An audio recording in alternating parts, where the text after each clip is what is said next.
if you were to stop a Jew who's not particularly observant and ask them, do you keep kosher? Say, kosher? That's outdated. We don't need to worry about, trigonosis today. We have refrigeration. Kosher is obsolete. Well, do you at least on Yom Kippur, the holiest day of the year, do you fast?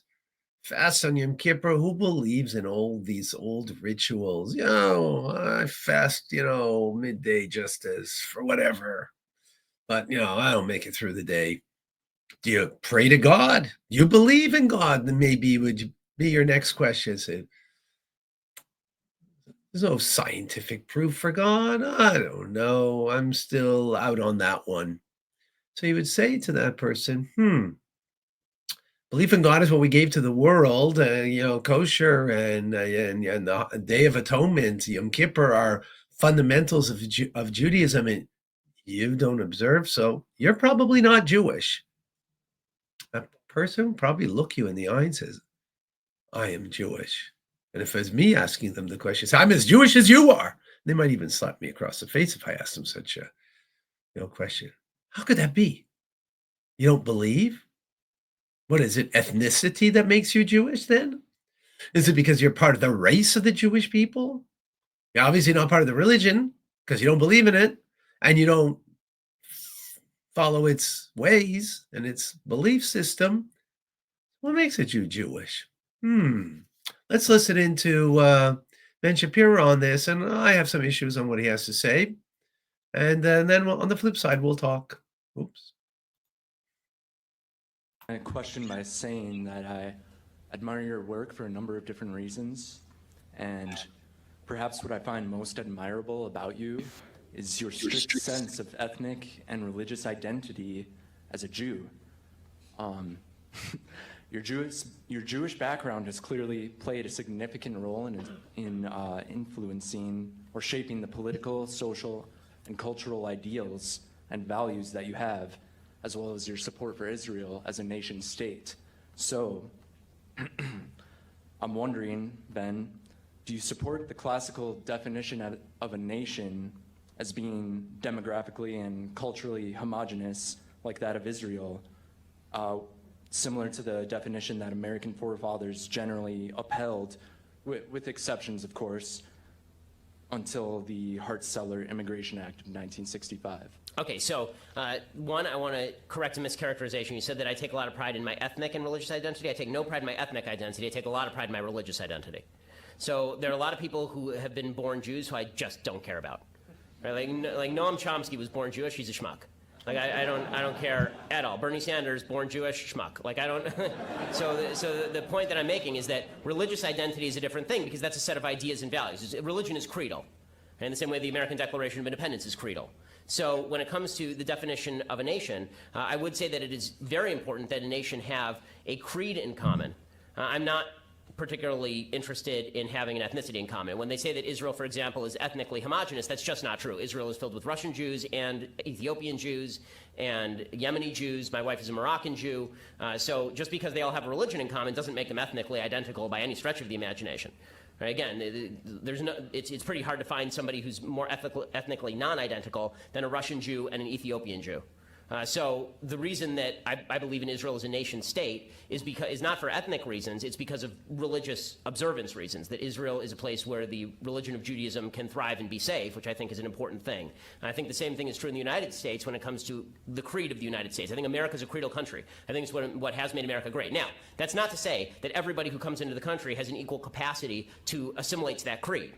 The assimilation capacity of people, I don't think, has to do much with ethnic identity. I think it does have to do with cultural identity. I think there are cultures that come into the country, people who come from various cultures, who may not be as easily able to assimilate, because obviously that's just the case. I mean, there are people who come in and they already know English. There are people who come in and they've already had a history with Western democracy. There are people who come in and they've never seen a gay person before, and in their old country, gay people were caned and killed. So it's important to recognize that cultures are not the same thing as ethnicities. And I think it's a dangerous game to play when we say that that ethnicity means culture when they clearly do not mean anything of the sort. All right, so I take a lot of issue with what he has to say. although there's some merit. So what makes a Jew Jewish? So it's not culture, it's not ethnicity, so it's religion. So if you have a common belief, that's what makes you Jewish. Well, then how is it that someone like Noam Chomsky and Bernie Sanders, who do not, excuse me,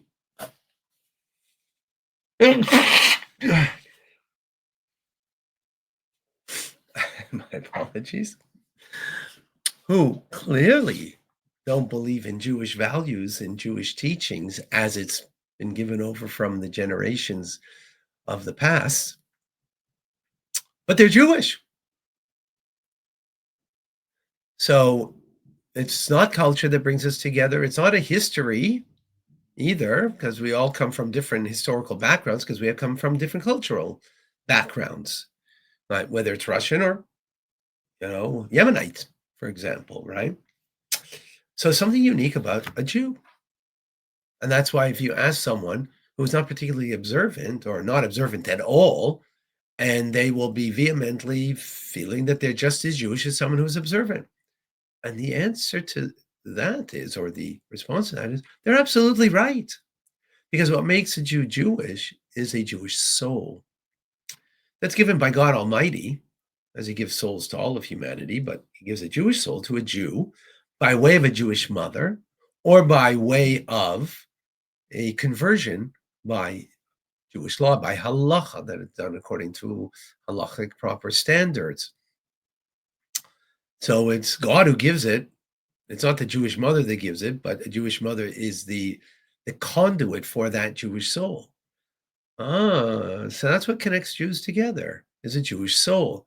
So the truth is, I'm connected with Noam Chomsky and with Bernie Sanders, even though I vehemently am opposed to what they believe in.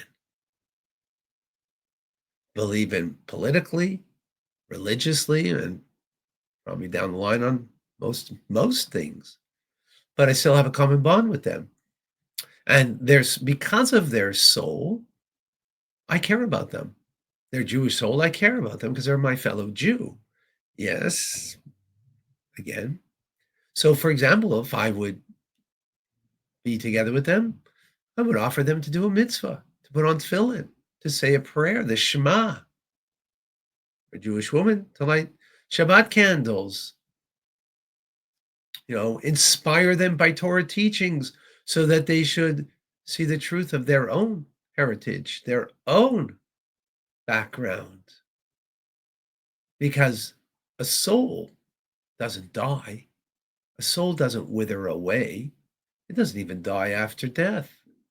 It carries on, all the more so during a lifetime. So therefore, that's what makes a Jew Jewish. That's what makes us connected. Where does the commandments of God come in? Well, if you're Jewish on the inside, doing a mitzvah is just bringing out the soul's desire to connect to the authenticity of who you are in the inside and reflect it on the outside with putting on your arms, tefillin, your head, doing an act of being charitable or lighting Shabbat candles, putting something into your mouth that's kosher, because that all reflects and it reflects the authenticity of your soul on the inside. That's what Judaism, the basis of it is, and being Jewish. Man, we gotta learn something together here.